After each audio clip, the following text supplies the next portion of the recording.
গোসল করার সময় 4টি ভুল কাজ করলেই আপনার সংসারে দারিদ্রতা অশান্তি লেগেই থাকবে। এই 4টি ভুল কাজ আমরা হরহামেশাই করে থাকি, অথচ আমরা বুঝতেছি না। বিশেষ করে মা বোনরা বেশি করে এটা। কথাগুলো একটু শুনতে খারাপ লাগলেও এটাই সত্য।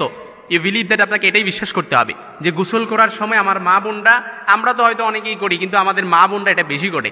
গোসল করার সময় 4টি ভুল কাজ করলেই সংসারে অশান্তি দারিদ্রতা লেগেই থাকবে, অথচ আমরা বুঝতেছিও না। কারণ সংসার আমরা সবাই চাই একটা সুন্দর ফ্যামিলি বিল্ড আপ করার জন্য, একটা উন্নত ফ্যামিলি বিল্ড আপ করার জন্য।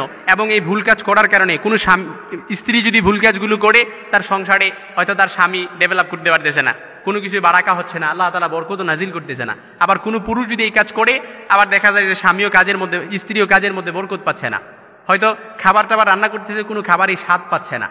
এই জন্য আমাদের মা বোনরা হোক, আবার আপনারা যারা পুরুষরাও আছেন, এই 4টি কাজ ভুল কাজ কখনোই করবেন না।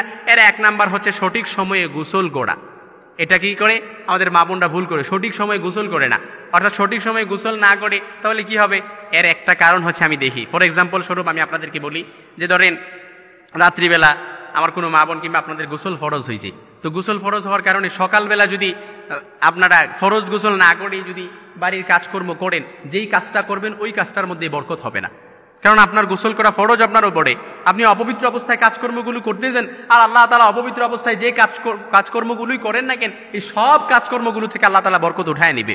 আর যখন আপনি পবিত্র থাকবেন, পবিত্র অবস্থায় আল্লাহ তাআলার নাম নিয়ে প্রত্যেকটা কাজ করবেন, আর এই প্রত্যেকটা কাজের মধ্যে আল্লাহ তাআলা বরকত দান করবে।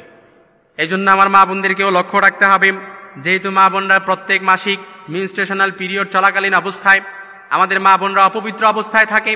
পিরিয়ড শেষ হয়ে গেলে আমাদের মা বোনরা অনেকে আছে পবিত্র হইতে একটু দেরি করে, আবার ফরজ গোসল হইলেও একটু লোক লজ্জা অর্থাৎ চোখ লজ্জার ভয়ে গোসল করে না, গোসল না করে কাজকর্ম করা শুরু করে দেয়।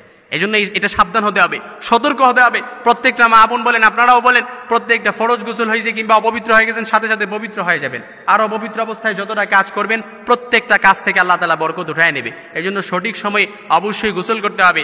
2 নাম্বার, গোসল করার সময় যে ভুলটা করে সেটা হচ্ছে কি, অর্থাৎ উলঙ্গ অবস্থায় গোসল করলে।